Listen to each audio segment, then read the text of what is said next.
Salut les affreux, on se retrouve pour un compte-rendu de bataille sur la règle Légion d'honneur, comme d'habitude, ou encore une baston entre Français et Autrichiens, issue d'un scénario historique, enfin d'une bataille historique plutôt, sur laquelle on a créé un scénario à partir de la bataille de Rabe. Donc on s'est basé sur la carte que vous voyez à l'écran et on a pris une partie du champ de bataille parce qu'on n'avait pas assez de figurines tout simplement pour tout jouer, et puis un contre un ça aurait été une trop grosse bataille à jouer. Et on s'est contenté donc de jouer la partie que vous voyez cerclée en jaune. Et on a délibérément ignoré la partie que vous voyez cerclée ici sur la droite du champ de bataille. Donc cette partie s'est jouée en 2600 points à peu près. J'ai joué les Autrichiens comme d'habitude et Raphaël a joué les Français comme d'habitude aussi. Et vous allez voir de suite comment s'est passée cette bataille. Voici la liste d'armées des Français jouée par Raphaël. Liste historique, comme je vous l'ai dit, basée sur les effectifs, les ordres de bataille de la bataille de Rabe. Donc une liste constituée de 2 grosses brigades d'infanterie, avec pas moins de 10 bataillons d'infanterie française, auxquels Raphaël avait attaché une batterie avec un obusier et un canon de 6 livres, et une batterie de réserve avec un canon de 8 livres. Très grosse puissance de feu aussi à ce niveau-là. Et en plus de ça, il y avait 2 divisions de cavalerie, une division de légère avec 3 régiments de chasseurs et une division de moyenne, on va dire ça, avec 3 régiments de dragons. Voici la liste historique autrichienne, toujours basée sur la bataille de Rabe. Alors historique à peu près, je vous explique pourquoi, parce que tout simplement je n'avais pas assez de figurines pour constituer toutes les troupes de Landwehr qui étaient présentes sur cette bataille. Donc j'ai constitué ça avec ce que j'avais, mais j'ai quand même réussi à coller à peu près à l'ordre de bataille. Et vous voyez sur cette liste que j'ai aussi adapté les régiments en fonction des effectifs qui étaient réellement présents sur cette bataille. C'est pour ça qu'il y a des régiments avec un seul bataillon de 20 figurines, des demi-bataillons de Grenzer, et puis des régiments avec 2 bataillons de 20 figurines, voire un bataillon de 20 figurines ou un bataillon de 30. Alors tout ça ne correspond pas aux listes fournies dans le bouquin de règles de la Légion d'honneur, mais c'est tout simplement une liste historique, donc on a collé à l'histoire pour créer ces listes. Donc vous voyez qu'il y a sur cette liste donc 2 divisions avec 2 brigades chacune, et plus ou moins des régiments plus ou moins gros avec 1 voire 2 bataillons, et de la Landwehr sur la 2e division, celle de Colloredo. Voilà, avec 2 batteries d'artillerie, une à pied et une à cheval, constituées chacune de 2 canons de 6 livres, sauf pour celle à pied, c'était un canon de 6 livres et un obusier de 7 livres. Et je n'avais par contre que 2 régiments de cavalerie, un régiment de hussards et un régiment de chevaux légers qui étaient là pour remplacer les régiments de hussards qui étaient présents à la bataille de Rabe. Là c'est pareil, j'avais pas assez de figurines pour faire tous les régiments de hussards présents sur la bataille. Donc j'ai préféré prendre un régiment de chevaux légers à la place, ce qui correspond à peu près à la même chose en termes de jeu. On voit sur une vue aérienne, une vue panoramique aérienne, la table de jeu qui reconstitue donc cette partie du champ de bataille. Donc on voit ici sur la gauche, dans le cercle, le village de Kismegier avec la métairie renforcée. Donc on l'a considéré comme bâtiment de type 2, on aurait peut-être dû le compter comme un bâtiment de type 3 puisque c'est une métairie qui a été renforcée pendant la bataille historique. Mais on a voulu que ça reste quand même jouable, et donc on l'a considéré comme un bâtiment de type 2. Donc en type 2 avec des canons de 6 livres, vous arrivez à détruire ou à y mettre le feu. Type 3 c'est beaucoup plus compliqué. Et ensuite sur la droite ici, sur la route, vous voyez, enfin au croisement des routes, vous voyez le village de Zabadegi, pardon, excusez-moi. Je prononce un peu mal, excusez-moi, j'ai pas fait hongrois en 2e langue. Et donc c'était le 2e village qu'il fallait prendre pour le français. Petite précision, pour coller au scénario historique, l'Autrichien se place en tout premier sur la table et le Français se place en second. Donc l'Autrichien se place au niveau des villages et de la route, on va dire longitudinale, qui longe la rivière, et le Français lui se place par contre derrière la rivière, sauf sur le côté droit de la vue que vous voyez ici où il peut dépasser un peu la rivière. Par contre, la rivière n'apportait aucun malus de déplacement pour la traversée, ni aucun désordre, mais par contre, ça apportait une fatigue supplémentaire. Et en plus, les charges étaient interdites à travers la rivière. Voilà, on la joue toujours comme ça, pour que ce soit plus équilibré. La manière pour traverser la rivière, elle est, quand vous arrivez au pied de la rivière, vous devez vous arrêter. Et ensuite, vous passez un tour complet pour passer la rivière. On la joue comme ça chez nous, et depuis plusieurs parties, ça se passe très très bien de cette manière-là. On se retrouve pour le déploiement au tour 0, déploiement des Autrichiens avec un régiment à 30 figurines et à 20 figurines, qui faisait partie de la division Jelacic. Donc voilà, le régiment à 20 à gauche, le régiment à 30 à gauche de la métairie. Un bataillon de Landwehr à 24 qui occupait la métairie, des Landwehr conscrits. Et à leur droite, il y avait une deuxième brigade avec un demi-bataillon de Grenzer, associé à un régiment à un seul bataillon de 20 figurines. Au niveau du village, on voit la deuxième division, la division Colloredo, avec une brigade avec un demi-bataillon de Grenzer. Dans le village, on voit un régiment à un bataillon de 20 figurines. Et à droite, légèrement à droite du village, toujours de la même brigade, on va voir un bataillon de Landwehr conscrit à 24 figurines. Une deuxième brigade avec deux régiments, donc un régiment avec 2 fois 20 figurines, et un deuxième régiment avec un bataillon à 30 ici et un bataillon à 20 figurines formés en ligne sur l'extrême droite. Plus à l'arrière de cette position, on voit ici l'artillerie à cheval qui est attelée et en attente de voir où allaient se placer les Français. C'est pour ça que je l'ai laissé atteler. Et sur la gauche, on voit les chevaux légers qui aussi sont en attente à gauche du village, en attente de voir où les Français vont se placer. Et sur la colline, il y a le régiment de hussards, en attente aussi, sur 2 lignes, à 4 escadrons. Et devant le régiment de hussards, par contre, j'avais dételé la batterie à pied, avec l'obusier de 7 à gauche et le canon de 6 livres à droite, en vue de prendre en écharpe le pont. Côté français, on se retrouve ici sur la gauche avec les régiments de chasseurs, chasseurs à cheval, qui eux donc sont placés juste devant la rivière. Sur leur droite, la brigade de dragons avec les 3 régiments à 2 escadrons chacun, donc sur 2 lignes. Entre ces 2 brigades, il y a l'artillerie de réserve à 8 livres sur la route, attelée. Et puis sur la droite, on voit toutes les brigades d'infanterie avec les régiments à 2 bataillons sur la route. Et tous les bataillons avaient leurs voltigeurs détachés pour couvrir donc leur avance. Par contre, Raphaël n'avait pas joué d'unité de voltigeurs, n'avait pas reconstitué d'unité de voltigeurs. Ils avaient laissé partie intégrante des bataillons. Voilà, et ici on voit sur la droite donc les derniers bataillons avec l'artillerie à pied qui elle est dételée et qui s'est positionnée en face de la métairie qu'on va voir un peu plus loin, dans le seul but de déloger les troupes qui sont à l'intérieur, hein, tout simplement. On se retrouve donc ici à la fin du tour 1 où pas grand chose ne va bouger côté autrichien. On voit ici le régiment sur l'aile gauche qui n'a pas bougé. La maison, la métairie qui est déjà ébranlée. Elle n'est que ébranlée sur ce tour là. Je crois que l'obusier n'a pas réussi à faire de pertes. Les Grenzer font du tir et commencent à subir des pertes. Le premier bataillon de Grenzer. Ici le bataillon de ligne n'a pas subi de pertes sur ce tour là. Le deuxième bataillon de Grenzer lui aussi fait des tirs et a fait des pertes sur les voltigeurs de l'autre côté de la rivière.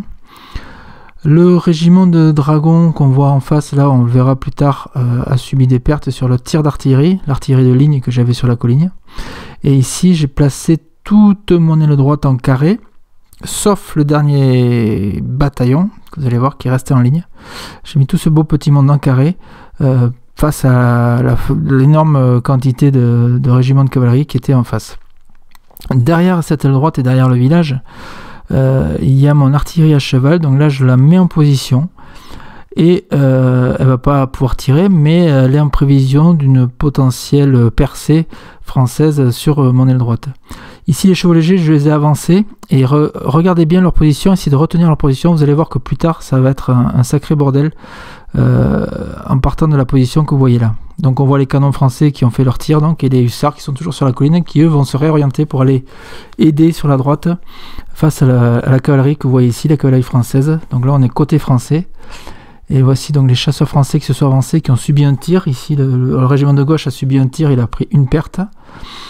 Les autres régiments s'avancent, l'artillerie s'avance sur le pont, commence à se préparer à se mettre en position. Un peu plus à droite, les régiments de dragons qui, eux, traversent la rivière. 2 ont traversé la rivière et un, le plus à droite, ici, a pris une perte sur un tir de canon. Les voltigeurs, comme je vous ai dit, ont pris des pertes au tir, une perte, je crois. Et en fait, à ce tour-là, ça a avancé côté français et ça a tiré, les voltigeurs ont tiré de part et d'autre. Encore une figurine de voltigeur qui a disparu côté français, là, sur du tir aussi. Donc voilà, tout ce beau petit monde avance gentiment mais sûrement, comme on dit. Et puis les canons français, donc ils tirent sur la métairie en vue de déloger les troupes qui s'y trouvent à l'intérieur.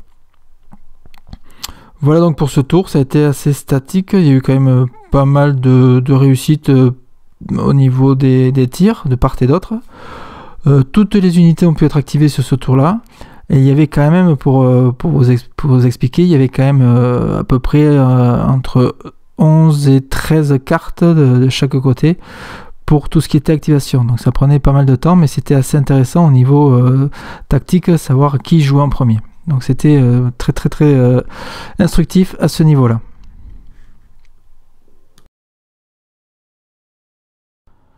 Une vue aérienne un petit peu floue, excusez-moi pour la qualité de l'image, qui représente donc, qui montre la position des troupes à la fin de ce tour 1. Donc on voit bien tous les carrés autrichiens bien alignés sur la droite, en prévision des potentielles charges de cavalerie adverse. On voit les dragons qui ont bien traversé la rivière, on voit la position des chevaux légers, donc retenez bien cette position, vous allez voir plus tard tout ce que ça va engendrer. Les canons français, donc les canons autrichiens pardon, qui ont tiré sur les dragons avant que ceux-ci ne puissent traverser la rivière. Et puis on voit toutes les troupes françaises qui s'avancent. Et la métairie qui commence à être ébranlée et donc il ne va pas en rester là sur les tours suivants, bien évidemment. Fin du tour 2, pas mal de choses se sont passées. Ici on voit un bataillon qui est parti en fuite, tout simplement parce que la métairie a pris feu. Les Landwehr sont partis en fuite forcément, et ils ont entraîné avec eux le bataillon qui était sur la gauche et les Grenzer qui étaient sur la droite. Le bataillon qui était sur la gauche, j'ai réussi à le rattraper, mais il est dos à l'ennemi. Les Grenzer qui sont ici, donc partis en fuite, ils sont dans les bois, et aussi j'ai réussi à les rattraper, mais ils sont partis bien en fuite dans les bois. Donc ça fait un sacré trou au niveau de la gauche autrichienne, avec donc la métairie qui est en feu, qui n'est plus occupée. Les canons autrichiens ont continué leur tir, et ce coup-ci ils ont tiré sur l'infanterie française qui passait au niveau du pont. Ici on voit les chevaux légers qui ont continué à s'avancer, et vous allez voir plus tard ce qui va se passer. On voit au niveau du village les Grenzer qui sont toujours en train de faire des tirs, qui se préparent peut-être à une charge de l'infanterie, mais surtout vous voyez ici sur la droite un régiment de dragons qui s'est réorienté et qui menace fortement la droite, donc le flanc droit des Grenzer. Donc on va voir dans les tours suivants ce qui va se passer. Ici on a toujours les carrés, et sur la droite vous allez voir un combat. Donc ici il y a un combat, mon bataillon qui était en ligne s'est fait charger par les chasseurs. Donc sur l'impact je prends 4 pertes, j'avais déjà pris une perte sur un tir au tour précédent. Donc là je prends 4 pertes d'entrée de jeu, rien que sur l'impact, sur du 6+, donc 5G à 6+, et je prends 4 pertes. Et ensuite il y a le résultat des combats. Donc sur le résultat des combats, le chasseur avec 2 figurines d'élite, donc il combattait, il faisait des pertes sur du 3+, et ensuite il y avait 10 figurines, puisqu'il y a 2 rangs plus les débords, ça fait 10 figurines, ça fait 12 figurines en tout, donc 10 figurines régulières qui elles combattaient sur du 4+. Sur le G2D, ça nous amène à 7 pertes, donc 7 pertes sur le bataillon autrichien. Et là je me suis trompé, j'en ai enlevé que... Non c'est ça, 7 pertes, oui. Et donc le bataillon autrichien lui, ne peut pas riposter. En ayant 7 pertes avec l'écart de points et tout ça, je pars automatiquement en fuite. Donc là j'aurais dû prendre un désordre de plus, il me semble. Je crois que j'ai oublié un désordre dans l'affaire. Et puisqu'il y a un désordre sur l'impact. Et donc là, je perds plus de la moitié de mon unité. Donc je suis en déroute automatique. Et donc je dois partir en déroute. Raphaël, sur ce tour-là, n'a pas poursuivi. Il a fait une retraite en bon ordre qu'il a réussi. Et donc son régiment de chasseurs, vous allez voir sur les tours suivants, va se retrouver parfaitement positionné, un peu plus en arrière. Le carré qui est sur la gauche, lui, va devoir faire un test psy, forcément, puisqu'il a vu une fuite dans les 6 pas. Et je crois, il me semble que le test a été réussi. Donc voilà, on voit ici les résultats du combat. On voit la troupe qui part en fuite. Le carré, donc lui qui n'a pas de fuite, donc c'est bien ce que je dis, il a réussi son test. Et on voit au fond le régiment de cavalerie qui s'est repositionné, qui a fait une retraite en bon ordre, qui a réussi à se repositionner. On se retrouve ici côté français, le régiment donc bien positionné. Le deuxième régiment de chasseurs face au carré, il y a peu de chances qu'il charge, mais bon, on ne sait jamais des fois. La batterie de 8 qui s'est mise en place, et ça y est, qui va pouvoir tirer très prochainement. Et ici, on voit les dragons donc, qui sont très menaçants sur la droite des Grenzers dans le village. Tous les carrés sont en place, il y a des tirs un peu partout, sans grande efficacité. Il y a eu des pertes, des sauvegardes, bon, rien de bien significatif sur ce tour-là, et sur les tours suivants d'ailleurs non plus. Ici, on voit donc le bataillon français qui a pris des pertes au niveau de la rivière, là, sur le tir d'artillerie. Il a pris pas mal de pertes sur ce coup-là. J'ai été assez chanceux avec les dés. Je crois que j'avais fait 3 pertes, il me semble, sur l'ensemble des tirs. Et ici, donc, on voit les tirs d'artillerie qui ont fait des dégâts au niveau de la métairie, qui ont mis le feu à la métairie. Et qui, derrière, donc, ont fait sortir les Landwehr avec beaucoup de pertes. Hein. Il y a eu 2, 3, je crois qu'il y a eu 7 ou 8 pertes sur ce coup-là. Et donc, ça a entraîné la fuite, les tests et les fuites des 2 bataillons qui étaient de chaque côté de la métairie. On se retrouve ici donc avec une vue aérienne, on voit toujours les carrés, on voit le bataillon sur la droite qui est parti en fuite suite à la charge des chasseurs. On voit la batterie d'artillerie qui s'est mise en place côté français, la batterie de 8. On voit les chevaux légers, donc je vous re-signale la position des chevaux légers, regardez bien cette position, vous allez voir plus tard ce qui va se passer. Les Français qui ont beaucoup moins avancé sur ce tour-ci, et on voit donc la métairie, suite au tir de l'artillerie, la métairie qui a pris feu et qui a entraîné donc la fuite des Landwehr, la fuite du bataillon à 30 figurines qui était sur la gauche, et la fuite des Grenzers qui sont allés se réfugier dans le bois sur la droite de la métairie. Fin du tour 3, on voit ici le bataillon à 30 figurines donc, qui a été pris par un tir de dos, donc il repart en fuite. Je ne sais pas si vous vous souvenez, au tour précédent, il était rattrapé, enfin rallié, mais en ayant pris un tir de dos, il part en fuite. On voit les Français donc, qui montent sur la colline et qui vont prendre, on va dire, la métairie. Les Landwehr sont en déroute, donc ils sont dans les bois, ils sont perdus. Et j'ai réussi à reformer les Grenzers sur cette partie-là de la table. On va voir un peu plus à droite ce qui devait arriver, c'est-à-dire que les dragons qui étaient au niveau de la rivière vont charger les Grenzers sur leur flanc. Donc les Grenzers qui sont des troupes anti-tirailleurs vont automatiquement partir en fuite. Les dragons vont poursuivre et continuer leur mouvement et vont s'arrêter à un pas puisque les Grenzers, grâce au G2D, ont réussi à aller plus loin que les dragons. Et donc les dragons se sont arrêtés à un pas des Grenzers. L'unité d'infanterie qui est sur la droite, l'unité autrichienne qui est sur la droite dans le village, il me semble que on a fait un test de psy sur cette unité-là. Je ne sais plus si c'est à cause de cette charge-là ou s'il y a eu un autre événement, je n'arrive plus à me rappeler. Dans tous les cas, si c'est à cause de cette charge-là, ça n'aurait pas dû avoir lieu puisque des tirailleurs ne font pas tester, comme vous le savez, des troupes formées. Vous allez voir aussi par la suite que cette fuite-là va me créer un sacré bordel dans toute ma ligne d'attaque. On voit ici le bataillon autrichien qui effectue des tirs face à ses adversaires français. Et on voit ici donc le fameux bazar dont je vous parlais, c'est-à-dire que moi, mes chevaux légers avaient un ordre roue à droite et avance. Et on a effectué cet ordre. Et du coup, ils se retrouvent emmêlés dans les Grenzers qui étaient partis en fuite. Et donc tout ce gentil petit monde se retrouve en désordre. Ce qui fait que je suis très dangereusement placé puisque je suis sujet à une charge des dragons qui peuvent continuer au tour suivant et moi je suis en désordre donc je ne pourrai pas contre-attaquer.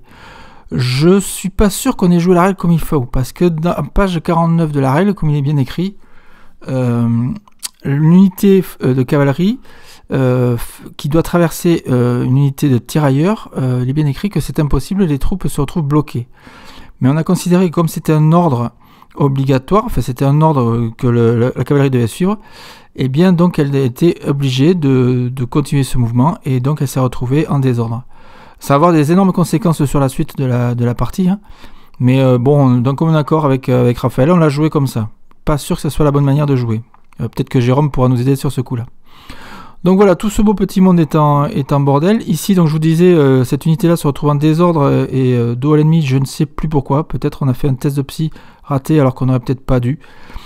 J'ai toujours l'artillerie qui est bien placée ici pour protéger le flanc droit. J'ai reformé les unités puisqu'il n'y avait plus vraiment de menace cavalerie et je voulais un petit peu attirer cette cavalerie, donc je les ai reformés en colonne.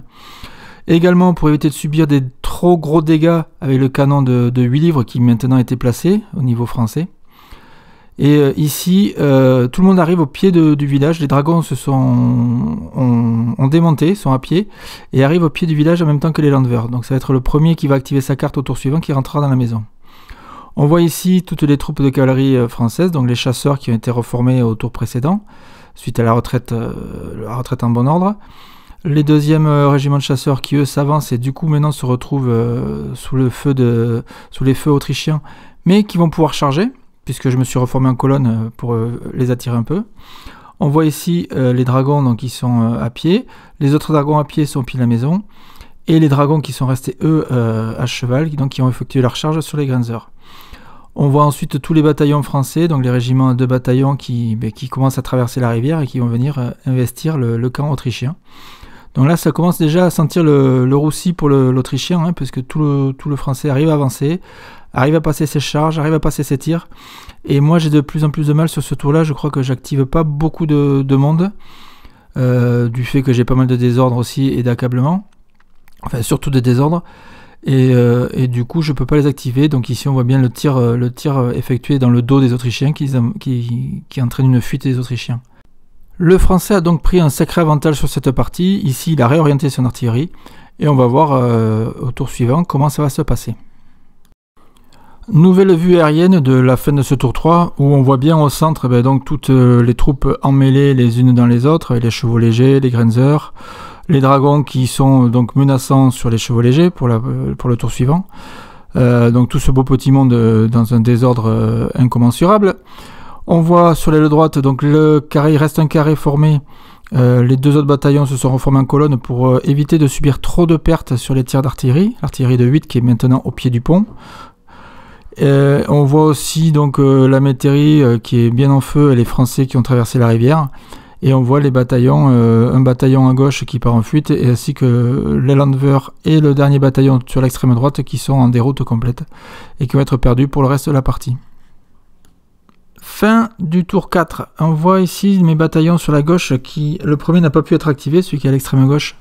Le deuxième a subi un autre tir de dos, donc il part en fuite à nouveau. Les landwehr sont définitivement perdus, ils sont en déroute complète.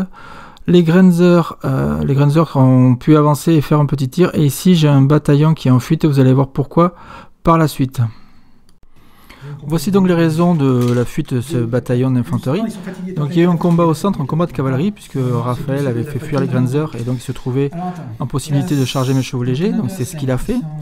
Vu que les chevaux légers étaient en désordre, c'est les dragons français qui attaquent les premiers. Donc il avait deux figurines d'élite qui tapaient, enfin qui faisaient des pertes sur du 4+, puisqu'ils avaient une fatigue de plus que les chevaux légers. Et tout le reste des figurines, c'est-à-dire les 8 autres figurines, faisaient des pertes sur du 5+. Donc sur le résultat de ce combat, sur le G2D, donc sur les 10 dés lancés, Raphaël me fait 5 pertes. Donc j'ai un escadron complet, l'escadron de première ligne qui disparaît, plus une figurine, et ce qui fait que je ne peux pas riposter, puisque la première ligne a disparu. Donc suite à ce combat, je vais prendre un désordre supplémentaire et une fatigue supplémentaire. Et surtout, je dois réaliser un test psy. Donc quand on compare les forces, enfin tous les bonus-malus suite à ce combat, je me retrouve avec un malus de -7. Donc avec un moral de base de 8 sur les chevaux légers. Vous avez bien compris qu'avec 2 dés, il est impossible de réussir le test. Donc les chevaux légers vont partir en fuite. On va avoir un pion en fuite qui va être placé. Et Raphaël décide de poursuivre mon régiment.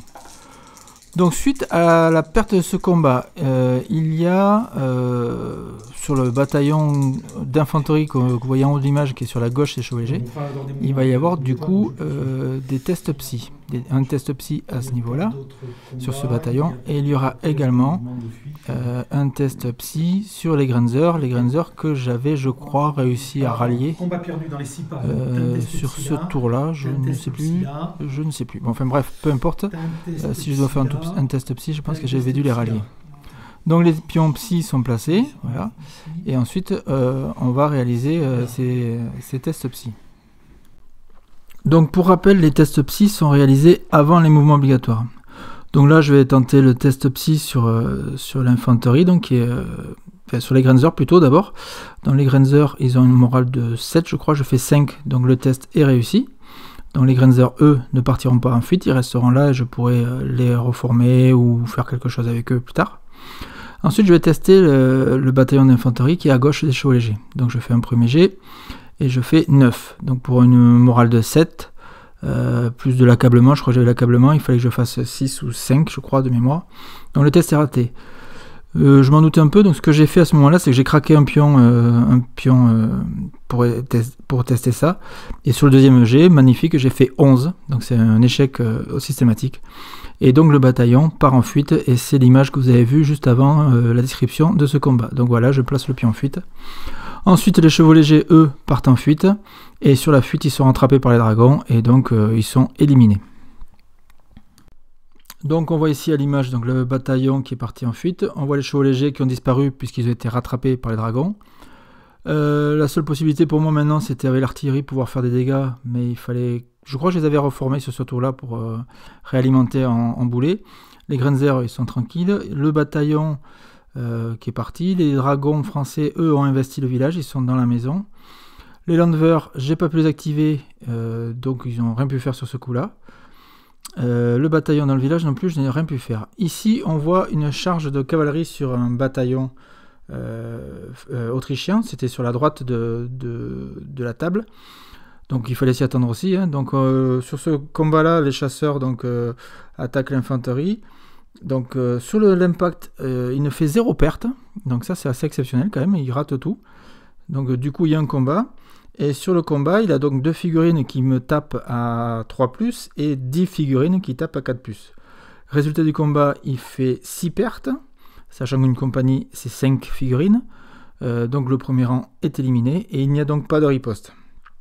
Sur le test psy, sur le test psy qui s'ensuit, je dois faire moins de 7, je crois, parce que j'ai pas d'accablement sur ce bataillon-là, je dois faire moins de 7 et je dois faire moins de 7, sauf qu'avec les résultats du combat, je me retrouve à moins 9. Donc moins 9, pareil, impossible de réussir le test. Donc ce bataillon part automatiquement en fuite. En plus, il est réduit. Il prend 2 désordres, un désordre pour l'impact plus un désordre pour le combat perdu, une fatigue et la fuite. Et les bataillons autour vont devoir tester bien évidemment faire des tests psy pour voir s'ils sont impactés par ce combat perdu. Donc voilà, donc je place le pion en fuite et Raphaël sur ce tour là décide de ne pas poursuivre. On va voir maintenant les tests psy des 2 bataillons alentours. Donc le premier bataillon il avait un moral de 7, c'était celui qui était en carré. Donc je jette les dés et de mémoire je dois faire un 6, donc le test doit être réussi. Et sur le deuxième bataillon, que vous voyez sur la gauche du combat, je fais un test et je démorale de base de 7, mais comme j'ai 2 accablements, vous voyez les 2 pions jaunes là, suite au tir que j'ai reçu, je me retrouve avec un moral de base de 5. Et sur le jet de dés, je fais un 6 aussi, mais donc le test est raté. Donc voilà ici la situation à droite, donc il y a 2 bataillons qui partent en fuite, le carré lui qui reste en place, mais qui se retrouve complètement isolé dans le déploiement. Et ici, on a toujours le dernier bataillon qui lui est en déroute complète et qui ne sera jamais rattrapé. J'ai ramené mes hussards pour essayer de peut-être plus tard combler le trou, mais les hussards tout seuls n'auraient pas fait grand-chose face aux 2 voire 3 régiments de cavalerie qui allaient arriver en face 2. Donc la partie était quand même très mal emmanchée pour l'Autrichien. On voit ici le déploiement, enfin le placement des troupes françaises à la fin, et le canon de 8 qui a fait pas mal de dégâts quand même. Enfin des dégâts logiques statistiquement, mais qui m'a du coup qui a fait que l'aile droite a craqué, quoi. Sur l'aile droite française, donc on voit les Français qui montent la colline et qui vont venir investir la métairie de Kismegier, qui était le titulé de cette bataille. L'artillerie qui s'était réorientée en vue de tirer au niveau du centre autrichien, mais vu qu'il y avait tous les bataillons français devant, ils n'auraient pas pu faire grand-chose, à part avec l'obusier. Et donc tout ce gentil petit monde traverse la rivière et vient prendre les positions aux Autrichiens. Donc des fatigues, des accablements, mais rien de dangereux pour le Français, qui a pris le village, qui a pris la métairie, qui a fait fuir une bonne partie des troupes autrichiennes et qui a gagné la bataille. On voit une vue aérienne ici, donc on voit bien à droite le trou qui a été fait, les bataillons qui partent en fuite. On voit bien au centre les dragons qui ont traversé et qui ont fait fuir les chevaux légers, qui les ont rattrapés, qui les ont détruits. On voit les bataillons autrichiens qui sont en fuite. Et on voit sur la droite aussi les bataillons qui sont en fuite, les Landwehr qui sont en déroute. Et mon dernier bataillon sur la gauche qui n'a pas pu être activé. Et donc la colline qui est investie par les Français. Donc voilà, la partie se termine là parce que Covid-19 et couvre-feu obligeant, on était obligé de s'arrêter. Et de toute façon, au niveau bataille, au niveau jeu, il n'y avait plus grand chose à faire pour l'Autrichien, j'avais plus grand chose pour tenir, tout le monde était en fuite, avec des troupes qui menaçaient les arrières des unités. J'aurais tenu peut-être un tour de plus, mais tout aurait explosé au tour suivant. Donc mon accord, on a décidé de s'arrêter là, c'était une victoire majeure française, je n'ai pas le détail des points, mais si vous comptez un régiment de cavalerie plus tous les bataillons qui sont en déroute, sachant que moi je n'ai fait quasiment aucun dégât côté français, c'est une victoire majeure française. Voilà donc pour ce compte rendu qui, je l'espère, a été assez clair pour tout le monde. Une partie très très sympathique à jouer, encore une fois un scénario historique à jouer contre Raphaël. Donc on a joué que 4 tours, je pense qu'un 5e tour n'aurait pas servi à grand chose même si on aurait pu le jouer. Savoir qu'on avait beaucoup de cartes chacun à jouer, donc à 1 contre 1 ça fait beaucoup de temps à faire manœuvrer ces unités. Et 2600 points, je crois que c'est l'extrême limite à 1 contre 1 pour les parties LH. Essayez quand même de votre côté d'en jouer, vous verrez, vous allez bien vous amuser. Et comme je dis toujours à chaque fois, essayez de continuer à jouer sur de l'historique. Allez, à bientôt les affreux. Ciao, ciao.